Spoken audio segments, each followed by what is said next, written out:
வணக்கம் நண்பர்களே. Endocrine system சரிவர இயங்க எலுமிச்சம்பழம். எண்டோகிரைன் சிஸ்டம் நாளமில்லா சுரப்பிகள். நமது உடம்புல நாளமில்லா சுரப்பிகள் முக்கியமாக செயல்படுது. ஒவ்வொரு மனிதனுக்கும் அவங்கவுங்க பாடியில் ஹார்மோன் செக்ரீஷன் கரெக்டாக இருந்துச்சு அப்படின்னு சொன்னோன்னா எந்தவித நோயும் இருக்காது.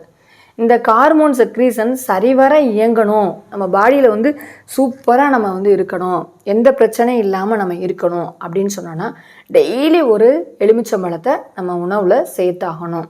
இந்த எலுமிச்சம்பழத்தை அந்த சாறை மட்டும் எடுக்கக்கூடாது, தோலோடு சேர்த்து எடுக்கணும். சாறில் எவ்வளவு எனர்ஜி இருக்கோ அதை விட பன்மடங்கு அதிகமான எனர்ஜி எலுமிச்சம்பழ தோலில் இருக்குது. இப்போ நீங்கள் காய்கறி ஜூஸ் போட்டாவோ இல்லை பழங்கள்லேருந்து ஜூஸ் போட்டிங்கனாலும் சரி தான், இல்லை நீங்கள் சாப்பாட்டில் ரசம் வைக்கிறீங்க, சாம்பார் வைக்கிறீங்க அப்படின்னா புளிக்கு பதிலாக நம்ம இது எலுமிச்சம்பழத்தை தோலோடு கட் பண்ணி நம்ம போட்டுடலாம். அந்த தோலில் நல்லா அதிகமான எனர்ஜி இருக்கிறதுனால இந்த எலுமிச்சப்பழம் எண்டோகிரைன் சிஸ்டத்தை சரிவர இயங்குறதுக்கு பயன்படுது. எக்ஸாம்பிள் பார்த்தீங்கன்னா, ஒருத்தவங்களுடைய பாடியில் டெம்பரேச்சர் லெவல் கரெக்டாகணும், பிளட் ப்ரெஷர் கரெக்டாக இருக்கணும், ஸ்லீப்பிங் லெவல் கரெக்டாக, நைட் நம்ம படுக்கிறோமா அதுக்குள்ளே ஹார்மோன் நமக்கு சுரக்கணும், கால்சியம் அயனுடைய லெவல் கரெக்டாக இருக்கணும், இம்யூனிட்டி பவர் கரெக்டாக இருக்கணும், யூரிக் ஆசிட்க்குன்னு ஒரு லெவல் இருக்குது, அந்த லெவல் கரெக்டாக இருக்கணும். அது கூடுனா குறைய நமக்கு கவுட் பெயின் வருது. அப்போ அந்த யூரிக் ஆசிட் லெவல் கரெக்டாக இருக்கணும். ஒவ்வொரு மனிதனுக்கும் அவங்களுடைய வாட்டர் லெவல் கரெக்டாக இருக்கணும். அப்போ தான் நமக்கு ஸ்டோன் வராமல் தடுக்க முடியும். பிலூரிபின் லெவல் கரெக்டாக இருக்கணும். குளுக்கோஸ் லெவல் கரெக்டாக இருந்துச்சுன்னா சுகர் இருக்காது. டயபெட்டிக்னா எல்லாரும் பயப்படுறாங்க. அதுக்கு தூண்டக்கூடிய ஹார்மோன் என்னென்னா இன்சுலின். அப்போ இது பேங்க்ரியாஸ் கிளாண்ட்லேருந்து நமக்கு கிடைக்குது. இதே மாதிரி செக்ஸுவல் கிளாண்ட்ஸ்லேருந்து செமன் லெவல் கரெக்டாக இருக்கணும், மென்ஸ்ட்ருவல் சைக்கிள் கரெக்டாக இருக்கணும். இதுதாங்க நம்ம ஹார்மோனுடைய பயன்பாடு. இந்த ஹார்மோன் சுரப்பு கரெக்டாக இருந்துச்சுன்னா, ஹைப்போதலமஸ் கிளாண்டு கரெக்டாக நமக்கு வேலை செஞ்சிச்சுன்னா நம்ம பாடியில் உள்ள டெம்பரேச்சர் லெவல் கரெக்டாக இருக்கும்.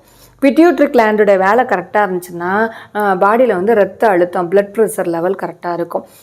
பீனியல் கிளாண்டு நல்லா இருந்துச்சுன்னா மெலடோனின் ஹார்மோன் நல்லா சுரந்து நைட் நேரத்தில் நல்லா ஆழ்ந்து தூக்கத்தை கொடுக்கும். தைராய்டு கிளாண்டு, பேராதைராய்டு கிளாண்டோட வேலை கரெக்டாக இருந்துச்சுன்னா ஒவ்வொருத்தருடைய பாடியிலையும் கால்சியம் அயனுடைய லெவல் கரெக்டாக இருக்கும். ஒரு மனிதனுக்கு இம்யூனிட்டி பவர் அதிகமாக இருக்கணும். இம்யூனிட்டி பவர் அதிகமாக இருக்கணும்னா தைமஸ் கிளாண்டோட வேலை கரெக்டாக நடக்கணும். குழந்தைங்க பார்த்தீங்கன்னா நல்லா ஆக்டிவாக, பிள்ளைங்க நல்லா எனர்ஜியோட, அவங்களுக்கு அதிகமாக சளி காய்ச்சல்லாம் வராமல் இருக்கணும்னா தைமஸ் கிளாண்டு கரெக்டாக சுரந்துருக்கணும். அப்போ அதுக்குள்ளே இம்யூனிட்டிக்குள்ள லெவல் அந்த ஹார்மோன் கரெக்டாக சுரந்துருக்கணும். யூரிக் ஆசிட், வாட்டர் லெவல் இதெல்லாம் கரெக்டாக இருந்துச்சுன்னா அட்ரினல் கிளாண்டோட வேலை கரெக்டாக இருக்கும். அதே மாதிரி நம்மளுடைய டைஜஸ்டிவ் சிஸ்டத்தில் உள்ள எல்லா ஆர்கன் உள்ள செயல்பாடெல்லாம் கரெக்டாக இருந்துச்சுன்னா குளுக்கோஜன், இன்சுலினுடைய ஹார்மோனுடைய கரெக்டாக இருந்துச்சுன்னா நமக்கு பேங்க்ரியாஸில் உள்ள கிளாண்டோடைய வேலை கரெக்டாக இருக்குது. அதே மாதிரி செக்ஸுவல் கிளாண்டு, மைண்டுனாலும் சரி தான், நம்ம பாடியினுடைய இது எல்லாமே நமக்கு கரெக்டாக இருந்துச்சுன்னா நம்முடைய செக்ஸுவல் ஹார்மோன் கரெக்டாக இருக்கும். செக்ஸுவல் ஹார்மோன் கரெக்டாக இருந்துச்சுன்னா கொனாட்ஸ் கிளாண்ட்லேருந்து உருவாகக்கூடிய ஹார்மோன்ஸ் கரெக்டாக இருந்துச்சுன்னா செமன் வேல்யூ கரெக்டாக இருக்கும் ஆண்களுக்கு. பெண்களுக்கு மென்ஸ்ட்ருவல் சைக்கிள் சரியாக இருக்கும். இந்த மாதிரி பார்த்தோன்னா ஒவ்வொரு ஹார்மோனுக்கும் சம்மந்தம் இருக்குது.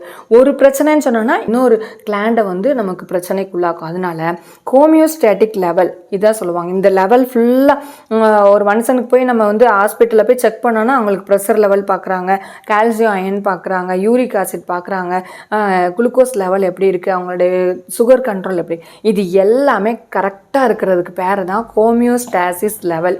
இந்த ஹோமியோஸ்டாட்டிஸ் லெவலை கரெக்டாக வச்சுக்கிட்டோம் அப்படின்னு சொன்னோன்னா நம்ம பாடியில் எந்த பிரச்சனையும் இல்லை. அப்போ நம்ம இனி வரக்கூடிய காலங்களில் ஒவ்வொரு நாளும் ஒவ்வொரு மனிதனும் ஒரு நாளைக்கு கண்டிப்பாக ஒரு லெமன் எடுத்தே ஆகணும்.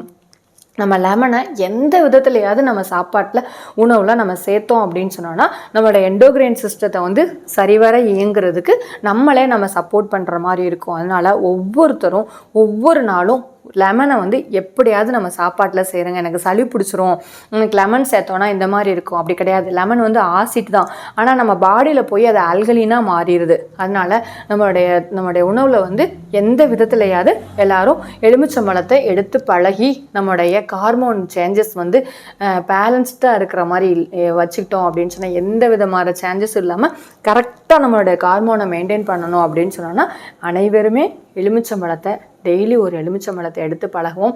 எல்லாருக்குமே தெரியும் எலுமிச்சம்பழத்தை நிறைய இதுக்கு பயன்படுத்துகிறோம்.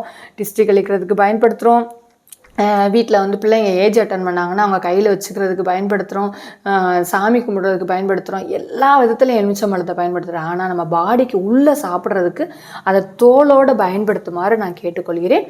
நன்றி, வணக்கம்.